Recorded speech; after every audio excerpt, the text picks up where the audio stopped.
Hi everyone, welcome to our webinar today. The topic for today's webinar is Community Campaigns for Renewable Heating and Cooling Technologies, Part 2. This is Part 2 in a two-part series. This webinar is being presented by the Clean Energy States Alliance, also known as CESA, and we have with us on the webinar our host for today, Val Stori. Val's a project director with CESA, and we have three excellent guest speakers on the line as well. Before we get started though, I'd like to go over a few quick housekeeping notes. So all of our attendees for this webinar are in listen-only mode. You have a couple of options to join the audio portion of the webinar. You can call in using a telephone, or you can connect using a computer mic and speakers. If you would like to minimize the webinar console so that you can view the presentation full screen, you can click on the little orange arrow that you see circled here. That should be a part of your webinar console. And that arrow also works to expand your webinar console if you need to do that. A very important note, we ask that you please type in your questions and your comments as you think of them by typing them into the question box on the webinar console and hitting send. We will get to as many questions as we can following the webinar. We'll be hosting a Q&A for about 15 minutes. And we'd like to get to your question. Make sure you type it in when you think of it. Don't wait until the end. A final note, this webinar is being recorded. We will send you an email probably this afternoon or at least by tomorrow with a copy of the webinar slides as well as a link to the recording. And those materials will also be posted on CESA's website at cesa.org/webinars.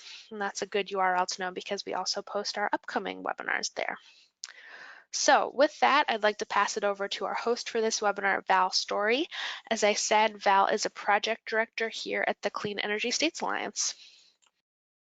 Hi, everyone. Thanks for joining us. We've got three terrific presenters lined up for you today, and we're going to try to fit them all into a one-hour webinar. So I'm going to breeze through some introductions.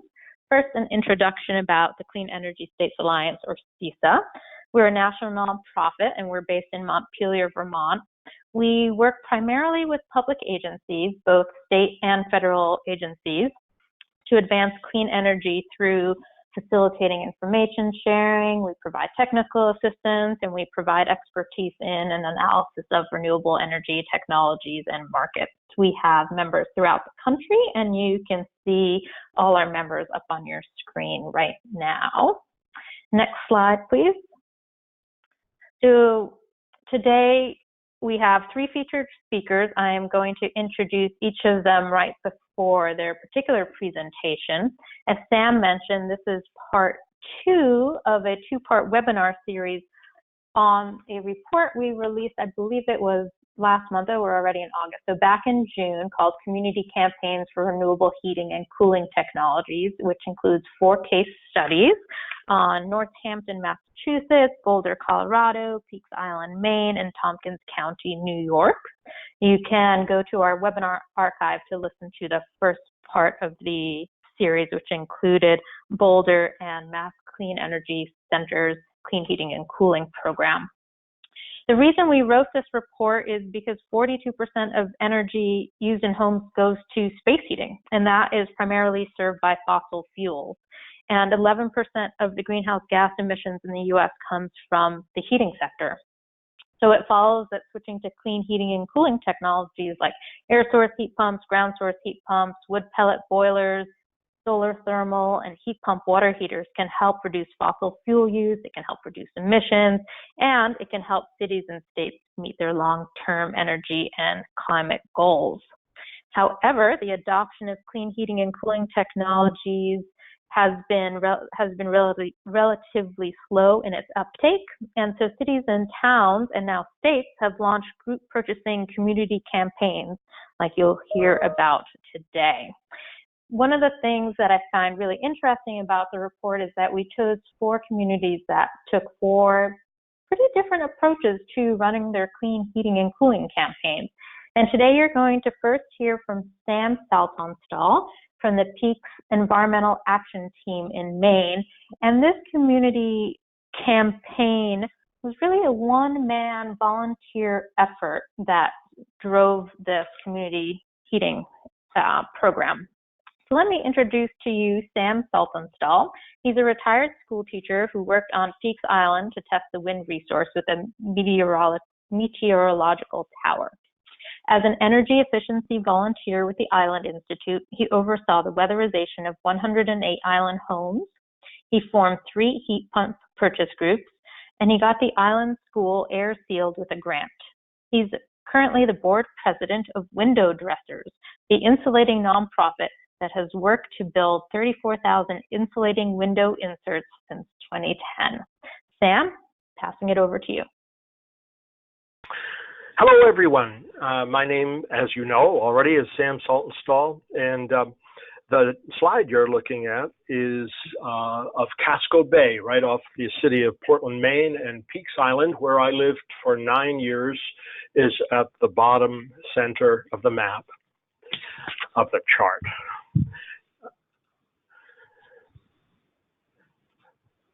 Whoops, back. Peaks is small, only about a mile wide and a mile and a half long, but in the summer its population swells to between 3,000 and 4,000 people. In the wintertime, things quiet down. Peaks is a lively place full of music, artists, and visitors from all over. Special events like the Peaks to Portland Swim, preparations for which are seen in the picture on the right, fill the summer calendar. After school begins in the fall, people start to leave and life quiets down, but almost 1,000 year-rounders remain, rejoicing in the relative peace and quiet. Many of the homes islanders live in are former summer cottages like these, built well before World War II. So there are energy efficiency opportunities to be had, and many residents work on retrofitting their old cottages for year-round living in this chilly winter climate.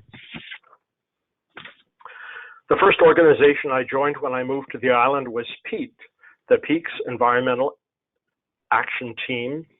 Their members collaborated on all the energy efficiency projects I worked on, including the heat pump purchase program, which ran for 3 years.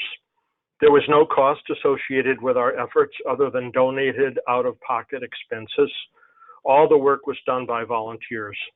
Our energy efficiency program became known as Green in 15 and then Green in 16. The idea was to get folks to buy into a whole series of money-saving opportunities. Shortly after I moved to Peaks, I was inspired by and curious about a community wind project on Vinyl Haven Island. I was green behind the ears. Had I paid more attention to wind maps like the one on the right, I wouldn't have bothered to apply for and acquire a free meteorological tower from the University of Maine to test the wind resource for a year. Our data showed the wind resource was inadequate, but on the good side, this effort turned out to be my introduction to the Island Institute, which was deeply involved with Vinyl Haven Wind. The Institute's energy team would be a wonderful support to PEAT in many ways in the coming years, and even led to a free trip for me to Samsø Island in Denmark, where they burn hay to heat a whole town with hot water piped underground. The Institute persuaded PEAT to tackle a Weatherization Week initiative they had promoted on other Maine islands. They even provided us with Maggie, a young island fellow, to help administer it. The project was a huge success and went on for months. In the end, 108 island homes were air sealed and blower door tested, a sizable percentage of the island's homes. Meanwhile, we had learned about and decided to work with a volunteer organization begun up in Rockland called Window Dressers that assists local communities across Maine build insulating window inserts. These simple double wrap devices are energy efficient and inexpensive, and when we initiated a community build of them on Peaks, it was broadly supported and even continues to this day. Since then, Window Dressers has built over 34,000 inserts in over 34 communities across Maine, providing 1/4 to 1/3 of their output to low-income folks at no charge. In retrospect, the window insert effort was kind of a gateway drug that led to the heat pump group purchase project. About this time, many split heat pumps with cold weather capability were making their debut in the Maine market. Because the island's fossil fuel businesses have to pay to have their products ferried over to the island, oil costs around $1 a gallon extra over mainland prices, making heating with a heat pump a very attractive alternative. In contrast, electricity costs no more on the island than it does on the mainland. To his credit, island fuel dealer Keith, pictured above with his crew, got himself certified to install heat pumps. He was one of 3 installers we used over the course of 3 years for the heat pump purchase groups we ran once each year. The other 2 contractors came out from the mainland. Efficiency Maine's online heating cost comparison tool was a very convincing way islanders could get a sense of the savings they could harvest if they purchased a mini split heat pump. Increase and decrease buttons on the calculator enabled the user to enter their, I'm sorry, on the slide ahead. We were fortunate that the Efficiency Maine Trust provided incentives of $500 for the installation of a mini split heat pump in a personal residence, and lucky that Efficiency Maine's Dana Fisher, pictured above, generously came out to Peaks Island to present a program on heat pumps several years running. His excellent talks raised interest in the new cold weather heating technology even further.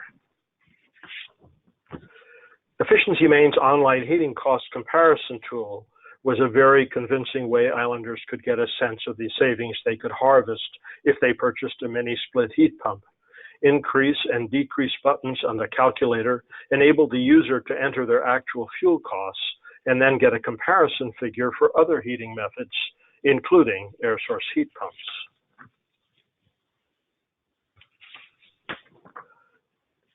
So how did we get the word out? Living on a small island has its advantages.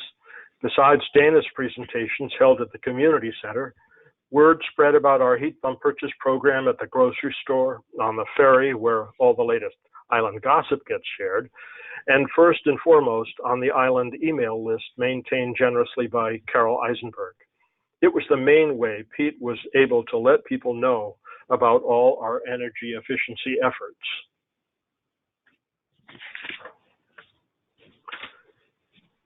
This is a portion of our request for proposals from our selected contractors. Since every heat pump installation is a little different, it was challenging to come up with one. Also, islanders hold strong views on many subjects, and when we considered instituting a heat pump group purchase program, we heard many opinions about which contractors we should use.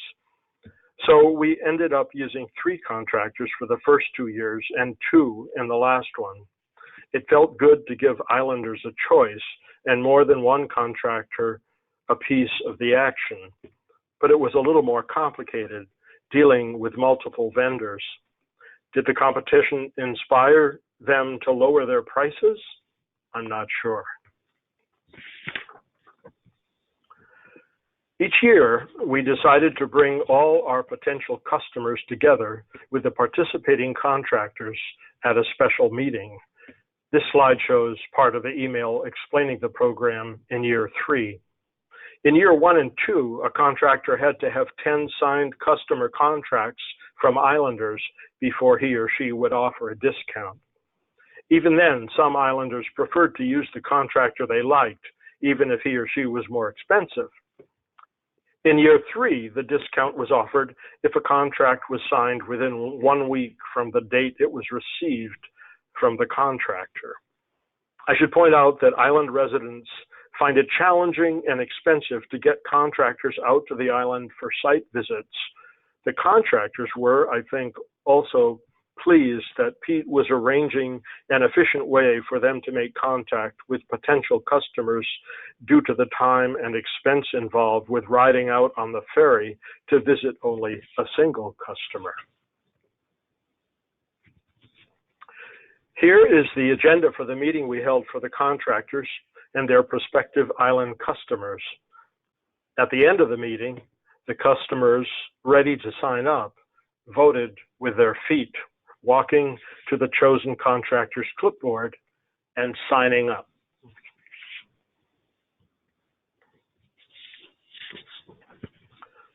Here is a part of the spreadsheet I put together explaining what each contractor was offering. It was emailed to all the prospective customers to help them clearly understand what they were getting for their money. Once the meeting was held, Pete and I were done. It was up to the customers and their chosen contractors to individually set up their site visits and consummate their deals with each other. No paperwork had to be returned to Pete, so record keeping was a little sloppy, but we know from the contractors that at least 65 heat pump installations took place as a result of our 3-year run. The technology is so good and became so well known on the island that after that, we moved on to a new project, selling 1,100 pre-purchased LED bulbs at lower than store prices, thanks to a small grant from the Island Institute. I feel that our success was due in large part to the way we intensively bundled these different energy efficiency opportunities over a period of a couple of years, and that's why I wanted to tell you about all that we worked on. We were also successful because we had email contact with almost everyone on the island. There are real advantages to living in a small community when you tackle these kinds of projects. News travels fast. I hope some of this information is useful to you. Thank you so much for joining the webinar today. Turning this back to Val and Georgena. Thank you, Sam. That was very informative, and I'm sure will be very useful. And it certainly speaks to how one individual, one volunteer can make a big impact in a community. One thing I failed to mention when I was introducing Sam and the Peaks Island Heat Pump Group Purchasing Program is that I believe it's the earliest heat pump group purchasing program that started in the States. It started in 2014. And the next presentation from Jonathan of HeatSmart Tompkins is probably the second bulk purchasing heating program to start, and it began in 2015. You'll of course hear more about that from Jonathan, and it has the distinction of being the longest running group purchasing heating campaign. So let me turn it over to Jonathan with an introduction. Jonathan Comstock is the HeatSmart Program Director for a nonprofit, Solar Tompkins. He enjoyed a career as a plant ecologist and then retired from Cornell and transitioned gradually from academia, first as a volunteer leader in local energy activism and initiatives. He was one of the original organizers of Solar Tompkins and served as its first board chairperson. He now works as an independent contractor as the HeatSmart Tompkins Program Director. Jonathan, turning it over to you. Thanks.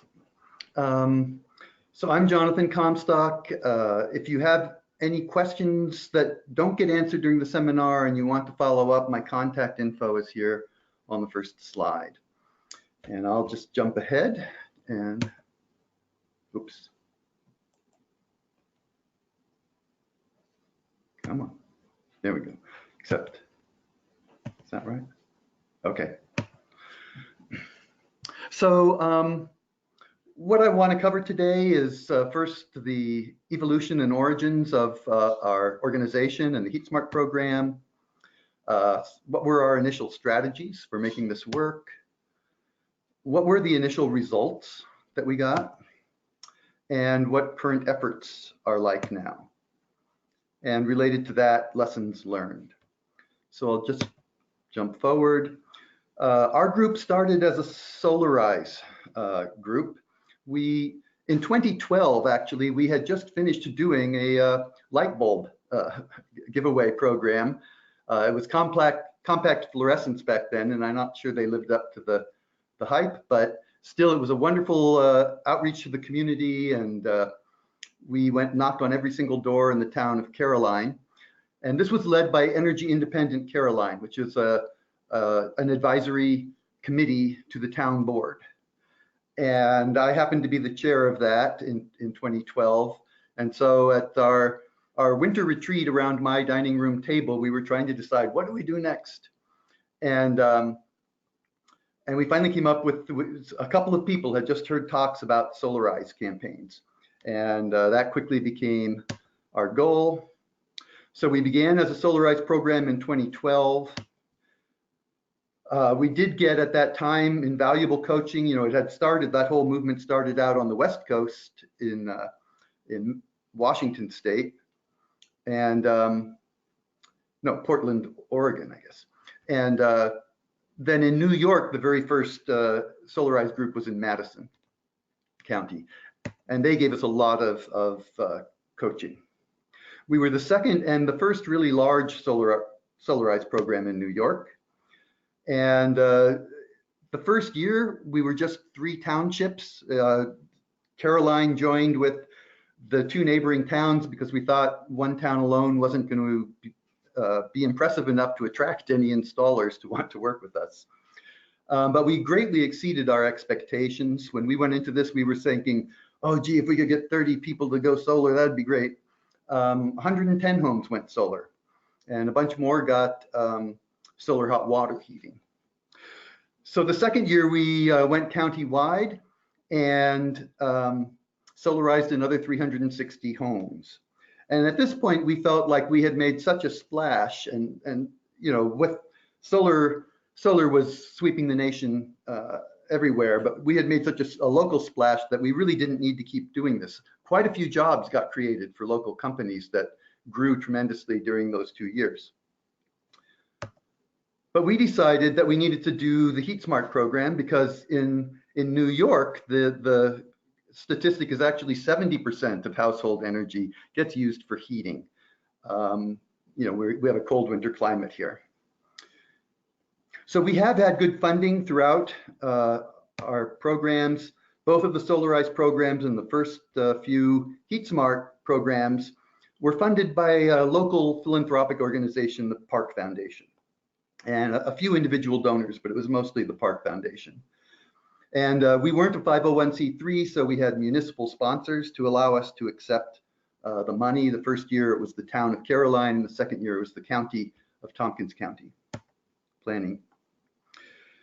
And then we transitioned to funding from NYSERDA in the middle of our third campaign, and that is ongoing for 2 more campaigns, one of which just started. So what was special about our effort? We think we were the first group in the country to create an integrated program, including insulation and air sealing, along with multiple options for heat pumps, all in a community program. So this gave enrollees comprehensive home heating assessments. It has some real advantages and also some disadvantages compared to the bulk purchasing program that Sam was telling us about. We might have thought about that way in the first year, but I would not call us a bulk purchasing program today. It's just not what happens. And I'll come back to that. We served as a guidepost for many programs to follow. And we are still the only one of the HeatSmart programs that actually have multiple years of experience to draw from. So our first strategy was to mimic the Solarize model as much as possible. It had been so successful for us. And I'm assuming that most of you are familiar with it already, so I don't need to really belabor this. We lower the cost through volume sales. The bulk purchasing concept was very real. Provide accessible and trusted information, provide home tours for people to see how it would really work, and generate confidence in a path forward. So a lot of interaction with the community, presenting vetted installers that they could just go forward with without worrying about it, making it easy for them. And it was a limited term option. It only lasted for, say, 6 weeks or something like that, the enrollment period. We might have extended it a week or 2, but there was a huge pent-up demand, hundreds of people who wanted to go solar. They already pretty much knew that. They just needed to be told that it was practical and and feasible. So across 3 years, however, this is the results, and this is not what we were hoping for particularly. You can see that in each year, the number of enrollees in contracts has actually decreased. And so you might say that doesn't sound very successful, but I'll come back through this because I think we are making a huge impact nonetheless. And so one thing is that the enrollees' approaches to all this have changed tremendously over that time period. And the first year, people had almost all of them had been through our Solarize program, and they wanted the same experience with heat pumps. And they only wanted one bid, and the vetted installers were very important. But the year 2 participants, although restricted to one bid initially, they were allowed to ask for more if they wanted to. Only a few did. But in feedback surveys, a large majority of them said that they wanted to have access to more installers and assessments. And so in year 3, that was made possible. 66% signed up for both installers. And of the people that I talked to, most of them were getting outside bids as well. So I think one of the things that's happened here over these 3 years is that we're approaching a little bit more into the general population. They are planning to shop for something. These are expensive purchases, and they don't feel like making them with only minimal information because anybody told them this was the way to go. They want to research it. So there was also market stimulation that's not represented by those numbers. Both of our participating installers last year, between them, got an additional 42 heat pump jobs from people who contacted them directly. But their interpretation of this was that almost all of those people had either been to a HeatSmart meeting or had become interested in heat pumps because they had heard about HeatSmart. It's not just the enrollees that enter the program that we're having a positive influence on. And I expect that that's happening. Anecdotal evidence supports it pretty strongly, that lots of the local installers, whether or not they're in the program, are getting a boost in business. Okay, so how well did our Solarize model work? Well, in the end, we decided that there were lots of things that needed to change. I don't think I have time to run through these one at a time, but we aren't lowering the cost through volume sales. In a program like ours, there are, a dozen different technologies: air source heat pumps, ground source heat pumps, different flavors of both, insulation, and there just isn't enough of any one product being sold to really reach bulk purchasing effectiveness. And people wanted lots more access to more installers. And we decided the limited term idea wasn't as meaningful. What didn't work as well. It is good to have some kind of a limited term, because when the end of enrollment is approaching and you can send out emails that say, oh, it's the end of enrollment in just a week, hurry on, we get a huge surge all the time. But we now do that, we're only down for maybe a month out of the year, because in this program, people move forward when they feel like their old heating system needs replacement. And we've got to be there on their timing. We can't just tell them, okay, these are the 6 weeks of the year that you can take action. So pent-up demand is limited. It's not zero, but it was limited. And people are not all ready at once. We still, wait a minute now. Oh, this is the revised HeatSmart model. I'm not going to talk about these individual points because I don't think I need to take the time. I already went through them as we were looking at the last slide. So we're also trying to broaden the vision of what we're doing. We're doing a lot more. We used to have, our classic thing has been a public meeting that the public is all invited to. We now have a lot of house parties where the host actually does all the invitations, and that helps us reach into their networks more effectively.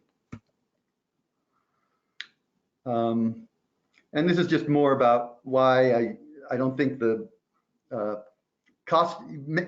offering lower prices is not what our program does best, because frankly, the installers that like to participate in the program aren't necessarily the least expensive, but they are the installers that have repair departments, service departments that are going to be there for people when something does go wrong. And we bring reliability and transparency and good information. We're also exploring new public awareness methods, such as giving awards to local businesses. So here's an example of the first one. It's up in the most popular ice cream parlor in Ithaca, and that Purity has got a ground source heat pump. They even air condition their kitchen in the summertime. And if you've ever had a cook in your family who worked in any of these restaurants, that hardly ever happens. They're real high heat demand environments. So the lessons learned, people are not all ready at once. We've talked about all these things. Companies that respond to RFPs tend to have similar profiles.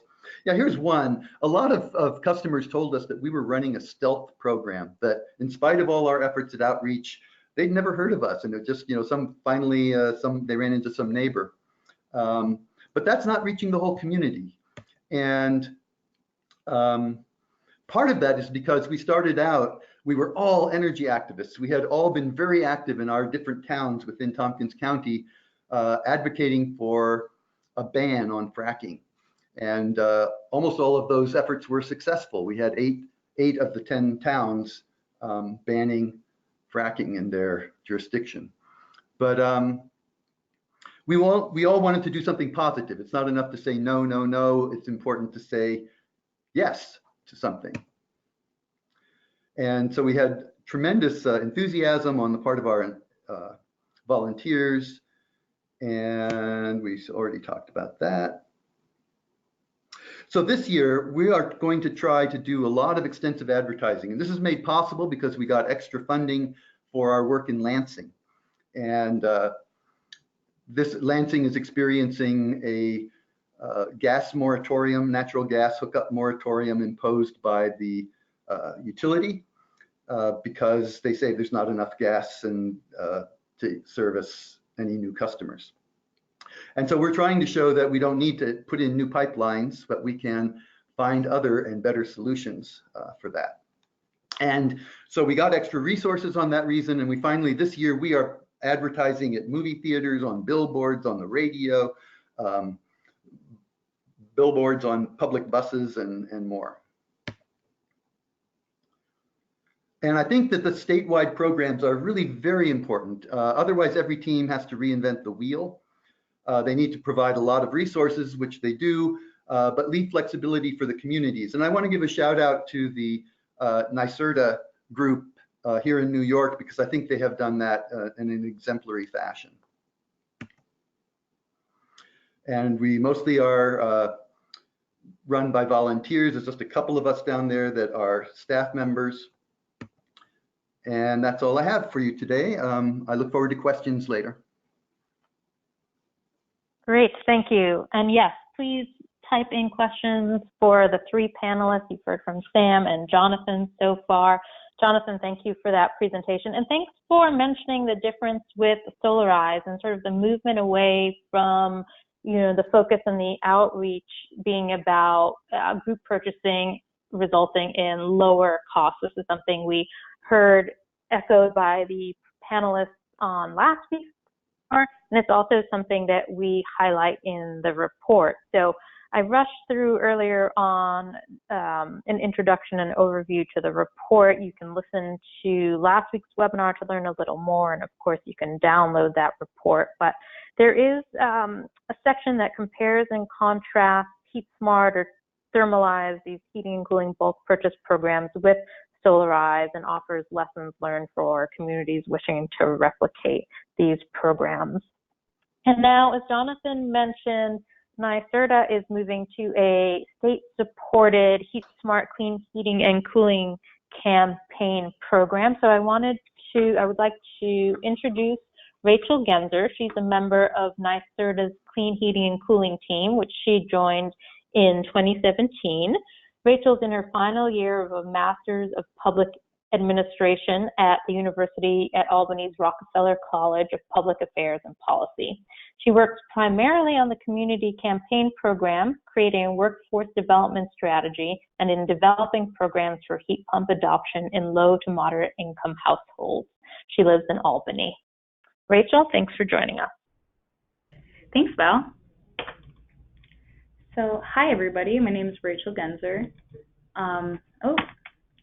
Click too far. So really briefly, this presentation is about the Clean Heating and Cooling Community Campaign that NYSERDA is funding. We have funded 2 rounds of this program so far, and we just released a press release announcing the availability of funding for a 3rd round. So as many of the people on the webinar know, there are many benefits to clean heating and cooling, but for us, it's a huge priority area because heating and cooling is responsible for 1/3 of greenhouse gas emissions in New York State. So our team is tasked with developing and supporting programs that articulate the value of heat pumps and can demonstrate that value, such as their efficiency as well as the value to the electric grid and reducing peak demand during the summer and winter peaks. So we also, I'll breeze through this, but we published a policy framework in 2017 that shows options to advance the industry and opportunities for the market in New York State. And from that framework, we came out with several initiatives that our group is responsible for. So as you can see, the Clean Heating and Cooling Communities program is bolded. But we're also tasked with developing workforce training and development programs, as well as marketing and awareness campaigns, which we've recently worked with 2 of the 2 utilities in New York State to launch an awareness campaign of clean heating and cooling technologies. So Val asked me to answer why NYSERDA decided to fund the Clean Heating and Cooling Community Campaign program. So we found that community-based approaches are really important in widespread adoption of a clean energy technology. So this program leverages the Solarize model, as Jonathan was talking about, our Solarize model was very successful in New York State. We had 2,580 solar projects done through it since 2014. And it was really effective in bulk procurement of solar and reducing soft costs. So our program is also focused on reducing those soft costs, which include sales and marketing expenses to HVAC and heat pump contractors. And we also just wanted to increase public education and awareness. There are many places in the state where heat pumps are still relatively unknown, and we're doing our best to change that. We've also, we're very lucky in that HeatSmart Tompkins is located within our state.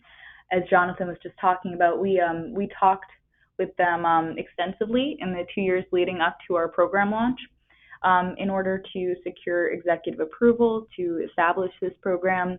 We conducted focus groups with their participants, and they helped us understand critical success factors in making a clean heating and cooling community campaign, like having a paid staff person to conduct the extensive outreach that's needed for one of these campaigns as compared to Solarize, and vetting installers from a competitive solicitation process. So here's where we are now. Throughout New York State, there are 15 communities that are working on a clean heating and cooling community campaign. Those outlined in yellow represent communities that were contracted during the first round, and those not outlined are those that were just announced last week. So we're really excited to have these guys in the program, but we're also, as I mentioned earlier, we recently announced funding availability for a third round. And there are some parts of the states that we're really interested in filling out with these campaigns. So a brief overview on the round one. We selected 8 community teams from across the state, representing 1.2 million homes. 37% of those homes heated with a fuel other than natural gas, which provides a clear economic argument for heat pumps or clean heating and cooling technologies. We contracted with CADMAS, which is a consultant to provide technical assistance to the communities.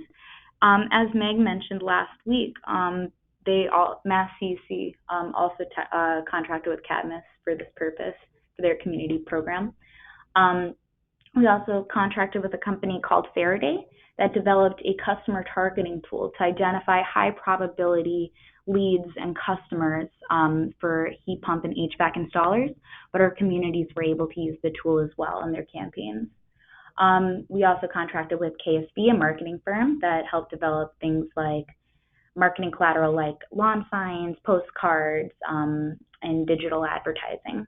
Our first campaigns for this round one began in fall 2018, and recently we announced the 6 community teams selected in round 2. They represent 7 communities, which can be a little confusing, but we're still contracted with CADMAS. They still have the tool available and the toolkit, and their campaigns will begin this fall. So as the program has evolved, we've developed some lessons learned. In each iteration, we noted certain things, how the communities reacted to certain things in solicitation. So one thing we changed was the funding availability. So we're differentially funding campaigns downstate in the New York City metro area at a higher level to reflect the higher cost of living than upstate campaigns in this next round. And funding is now determined by the number of campaigns instead of the year length of the campaign, which is mostly technical, but for instance, a community can propose to run 4 campaigns over a 2-year period. It would be really tough to do, and we'd note that in our evaluation, but it's possible. We just want to give communities the most flexibility possible because they know their community the best, better than us. We're also emphasizing community campaigns in gas-constrained areas. We have 2 gas moratorium areas in the state. One is in southern Westchester, and the other is in the town of Lansing, which is in Tompkins County, New York. Brief overview of the program. We have $2.5 million available. Most of that funding is for the campaigns, actually running the campaigns. We also have funding available for workforce development activities and low to moderate income household participation, increasing that participation.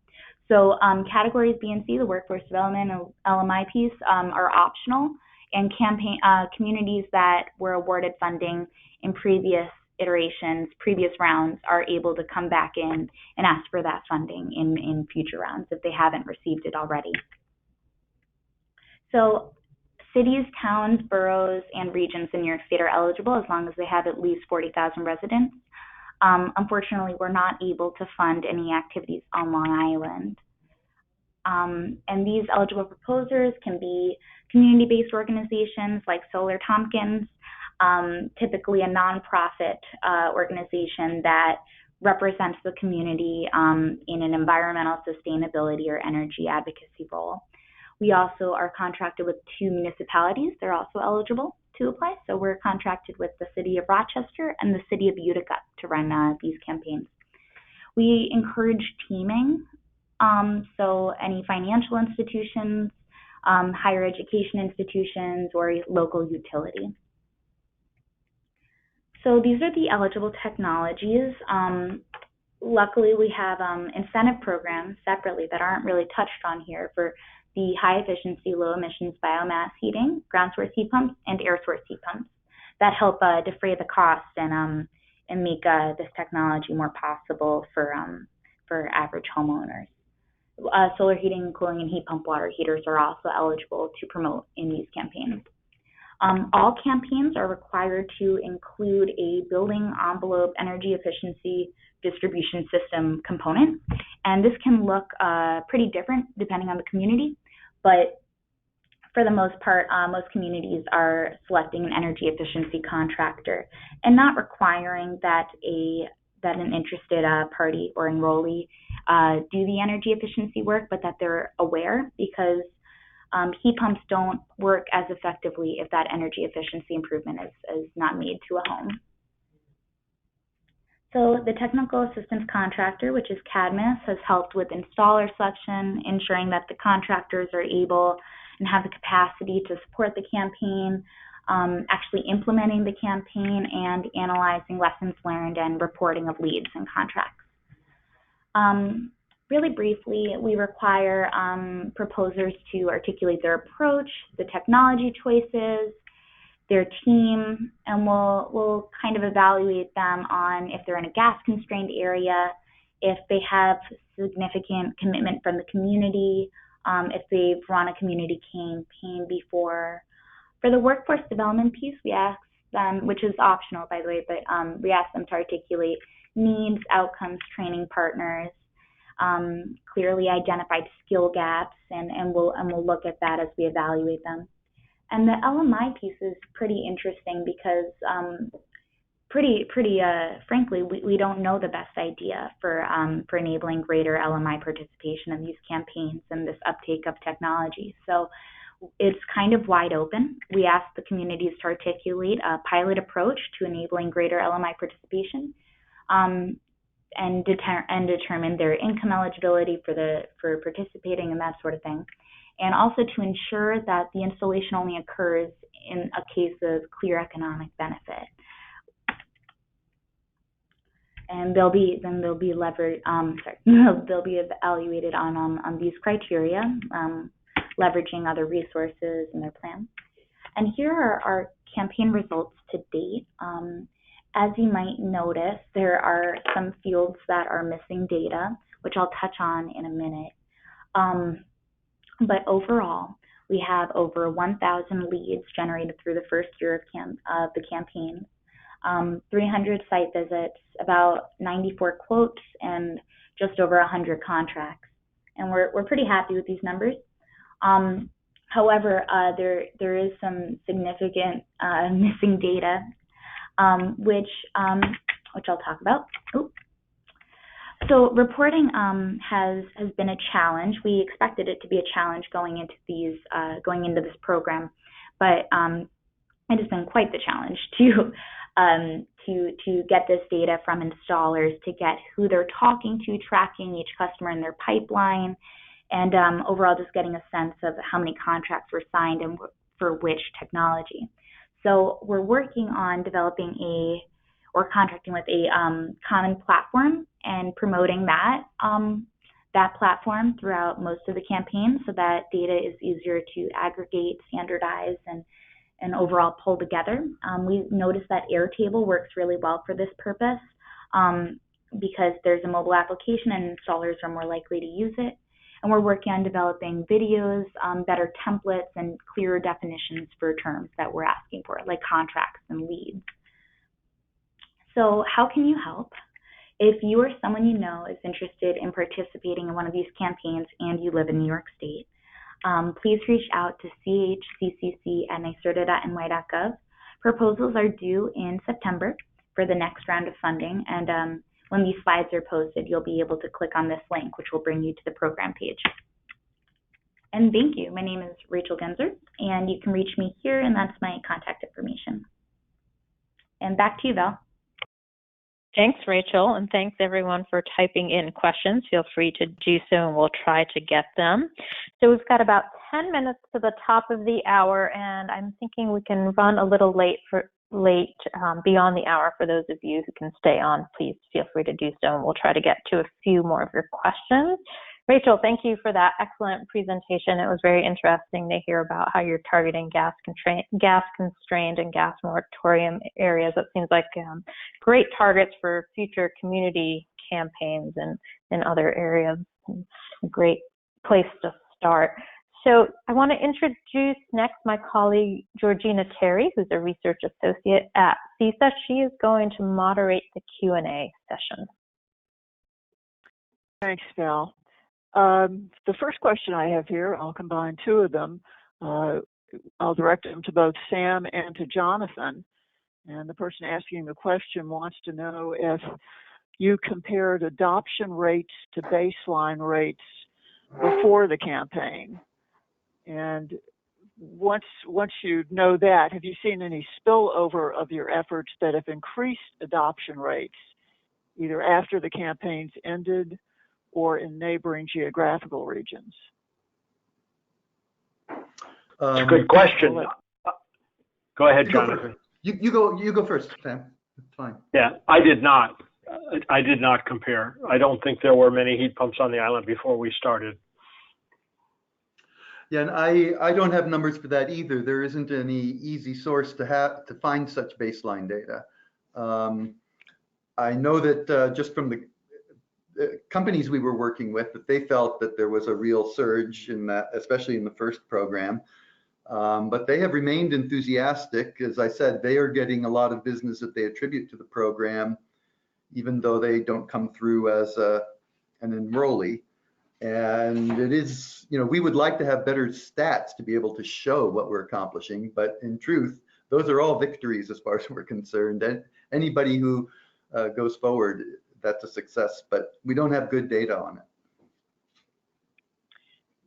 So Jonathan, getting back then to the HeatSmart Tompkins program, did you run the 3-year campaign to the same community each time? And do you think that that's really a better model than a one-off campaign? I do think staying in one community over time has virtue. We get a lot of people in year 2 and 3 who say, "Oh yeah, I came to a HeatSmart meeting in the first campaign, but I wasn't ready, and now I've done X, Y, and Z, and I am ready." So I think by being there for multiple years, you enable people to go forward that aren't ready to do it all at once. And was there more? Am I forgetting a part of your question? Nope, you got it. Okay, that's right. For both Sam and Jonathan, did you continue to use the same contractors for heat pump installation and air sealing and installation? This is Jonathan. I did. Go ahead, Sam. I did not. We didn't have the capability of doing that. We had a different person identified and negotiated with the Island Institute for the air sealing program that we had. So that was separate and distinct from the heat pump purchase groups.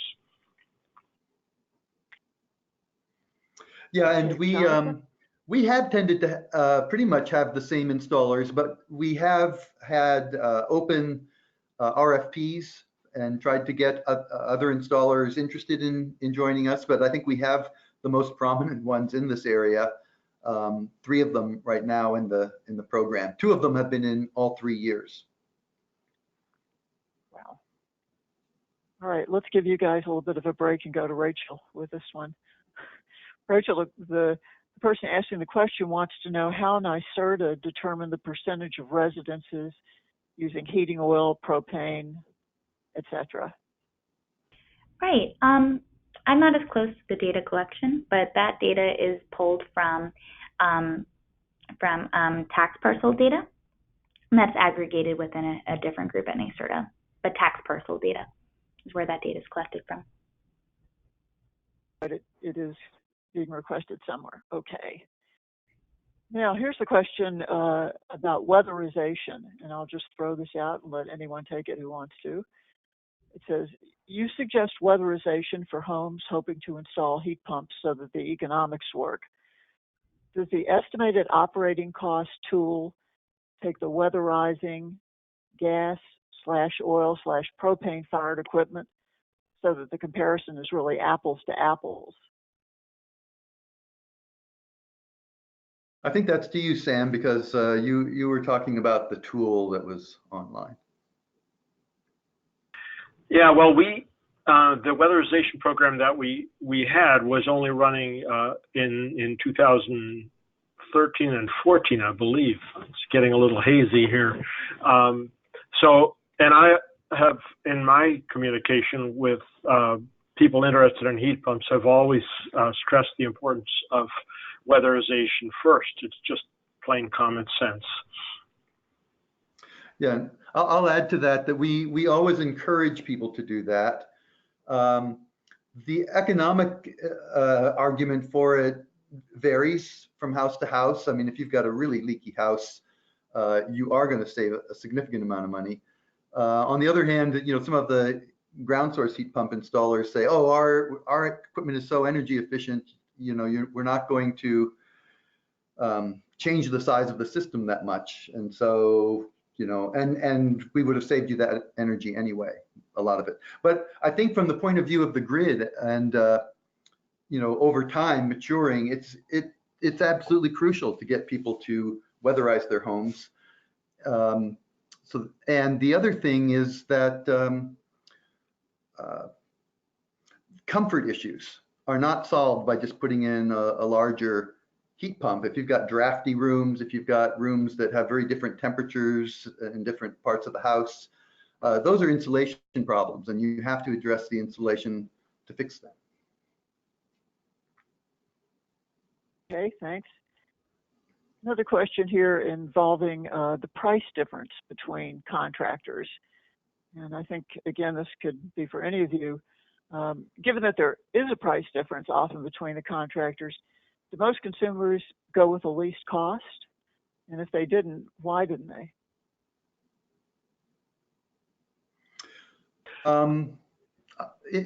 For us, this has been a journey that isn't over. We started out in the first year, all of our installers said, "Oh, we're giving you a 15 or 20% discount on our regular prices." But they did turn out to be sort of at the high end of pricing to begin with. If you looked at all the little tiny businesses, the Halco is one of our companies. They are all through central New York, and NP Environmental is another, and they're rapidly growing, although smaller at this time. So we tried to get interest. We were hearing in that first year from people that, well, I went and got an outside bid and saved 20%, 25% below what HeatSmart pricing looked like. But an awful lot of those people, I mean, those businesses are 1- and 2-person businesses. If something goes wrong with your system, it's just the luck of the draw whether that person's available, to do anything for you. So you are getting an install without necessarily getting a follow-up service when you go with one of them. And for some people that makes sense, and for others it doesn't. But we tried to get some of those smaller businesses to participate, and none of them chose to do so, and that's mostly because the reason their prices are low is that they don't have an office staff. There's nobody there to do the paperwork that might be involved in participating with the program. So, and so we just stress that our installers are excellent, that they are reliable, that they will make sure that the systems work as expected, and try to keep the pricing as low as we can. And I do think I published all of their prices on the website, so people can compare if they want to. And I do think that stimulates some competition at times, sometimes quite dramatically, if one installer's got a much lower price than the other. So, and I let them change their prices. If they look at the other people and they say, "Oh, I got to compete with that," they can't. The first year that we had 3 installers, the best known installer with the best reputation got almost no work because his prices were substantially higher than the other 2. I felt that the installer that did the best presentation got the lion's share of the work. But in the third year, I think people began to think about service more because there's a cost to getting service people out to the island on the ferry. It's extra time. And in the third year, we saw more people going with the island contractor. Okay, thank you. Rachel, a person wants to know if there's any way you could share examples of the marketing materials that are being used in your programs? Is there a place on your website where they can be seen? First, I just wanted to mention that this is going to be my last question, just because I have to leave the room. Someone had reserved it. So, but no, not currently. They're not publicly available as of yet, but it is our hope and desire to make them publicly available as soon as possible. So I'll get back to whoever asked that by providing a link to you, Georgena, or Val, or Samantha. But it's our hope that communities eventually just do this without our funding, and are actively promoting clean heating and cooling within their communities. Thank you, and thanks for being a part of our webinar. Yeah, thanks for having me, everybody. All right. Okay, so I guess I'll wrap it up for the questions then. Val, do you have any final comments? Great, yes, thank you for moderating, Georgena. And I will say, I believe that MassCC has marketing materials and other resources from their first round of campaigns on their website. So that's another place to look currently. But yes, we can wrap it up now. Thank you to all our webinar speakers. I think those were very valuable presentations, and I hope everyone's learned a lot and can go take it to the next step and start clean heating and cooling campaigns in their own areas. You can also find the report for more information on CISA's website. It's linked here. As Sam mentioned at the start of this webinar has been recorded, and you'll receive an audio file to the recording within the next day or two. And I also wanted to let you know of our next webinar, which is New York's Energy Storage Roadmap and Other Initiatives. It's brought to you by our Energy Storage Project, and that's coming up on August 21st. Thank you, everyone, for attending and for all your questions. Have a great day.